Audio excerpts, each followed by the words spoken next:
आणि सकारात्मक महाराष्ट्र राज्य राष्ट्रीय ग्रामीण जीवन ज्योत अभियानच्या 2 महिला कर्मचारी उपोषणास बसल्या आहे।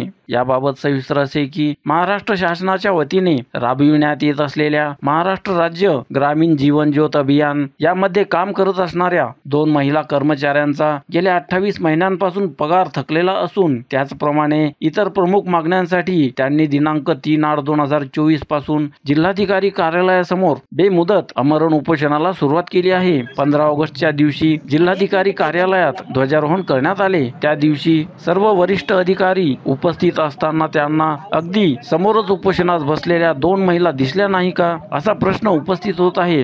देश स्वातंत्र्य होऊन इतके वर्ष झालेत तरीही शासनाचे काम करणाऱ्या ग्रामीण भागातील महिलांना 28 महिन्यांपासून पगार मिळत नाही। पगार मागितला तर कामावरून काढून टाकण्याच्या धमक्या काही अधिकारी देत आहेत असे त्यांचे म्हणणे आहे। तसेच त्यांना कोणत्याही सुविधा मिळत नसून कोणत्याही प्रकारचे प्रशिक्षण दिले जात नाही। त्यामुळे त्यांना अशा प्रकारे आमरण उपोषणास बसावे लागते आणि 3 दिवस होऊनही त्यांच्याकडे कुणाही अधिकाऱ्यांचे लक्ष नाहीये। ही खरंच शर्मेची बाब म्हणावी लागेल। उपोषणास बसलेल्या या महिलांकडे समाजसेविका, बंजारा ब्रिगेडच्या महिला जिल्हाध्यक्षा तथा मानव विकास अधिकारच्या राज्य संघटक सौ मनीषाताई राठोड यांचे लक्ष गेले। विचारपूस केल्यावर त्यांनी त्या महिलांना धीर दिला व संपूर्ण बंजारा समाजच नव्हे तर सर्व घटकातील समाज बांधव आपल्या पाठीशी उभे राहून न्याय मिळवून देण्याचे आश्वासन दिले। EPN न्यूज साठी अर्जुन पवार, छत्रपती संभाजीनगर।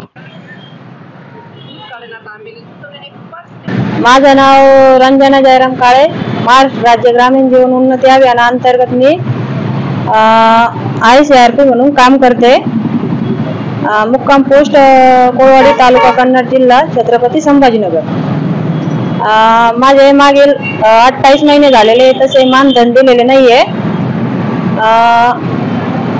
जे आमचे मानधन असतात ते आमच्या CCने, ग्राम संघाने, IBCBने आणि BMMने सह्या करून सैनिक इथं जिल्ह्याला दाखल केलेले आहे।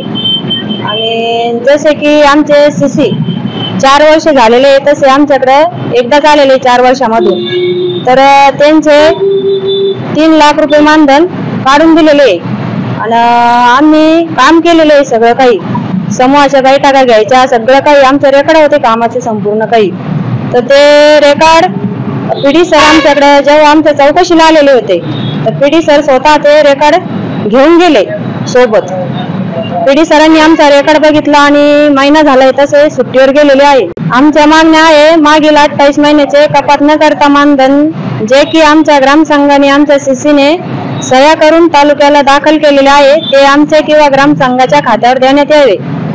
दुसरी मागणी आहे अभियान आहे तोवर पदावर असण्याची हमी मिळण्याबाबत।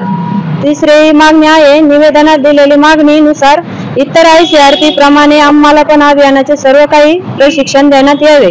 चौथी मागणी आहे आमच्या ग्राम संघ बैठकीला महिन्यातून एकदा तरी कर्मचाऱ्यांनी येऊन वेगवेगळ्या योजनेचे मार्गदर्शन करावे।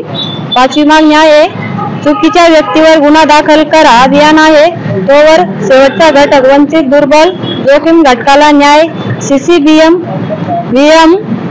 BMM यांना देण्याबाबत आपल्या स्तरावरून लेखी सूचना देण्यात यावे। 6वी मागणी आहे जोपर्यंत आश्वासन मिळत नाही तोपर्यंत उपोषण मागे घेणार नाही। 7वी मागणी आहे ज्या ज्या गावात शीतानेक तांड्याची दुसरी CRP संगीता सातदिवे व निलेश गंडे CCने मिळून कामे केली तेथील आर्थिक गैरव्यवहारची महिलांना भेटून चौकशी करा आणि दोषीवर कायदेशीर निलंबनाची कार्यवाही करा। त्याच्यानंतर आमच्याकडे जे CC आहे ते आलेले नाहीये तर CCंना आमच्या गावात भरपूर वेळेस बोलवलं आहे तर CC आम्हाला डायरेक्ट बोलले की तुमचा आमचा काही संबंध नाही आणि 13 तारखेपासून उपोषण चालू केलेलं आहे। कोणीच आलेलं नाही आमच्यापर्यंत आतापर्यंत। संगीता साहेबराव जाधव, शीतानेक तांडा। तसेच मी उमेद अभियानमध्ये काम करते ICRP म्हणून। तसेच आम्ही आज 13 तारीख पासून 4 दिवस झाले। तसेच 15 ऑगस्ट इकडे पाहिलं झेंडा फडकायला उभी राहिली तिकडे कोणी आमच्याकडे येऊन आले नाही, कोणी पाहिलं नाही, कोणी आम्हाला काही विचारलं नाही। कोणी विचारलं नाही, प्रश्न आम्हाला कोणी न्याय द्यायला भेटायला नाही आले. आम्ही गरीब महिला आहोत, तसंच आम्हाला मंडप टाकले नाही, तसंच आम्ही खाली काही हातरायला नाही, तसेच बसलेले आहोत. कोणीच विचारलं नाही किंवा कोणीच इडे येऊन विचारलं नाही तुमचं काय अवसर नाही, तुमचं काय विचार करत नाही आमचं कोणी गरीब महिलाचं. तरी आमचा मान्य करा आहे आमच्या तेवढी आमची अपेक्षा आहे. APN न्यूज सत्य आणि सकारात्मक.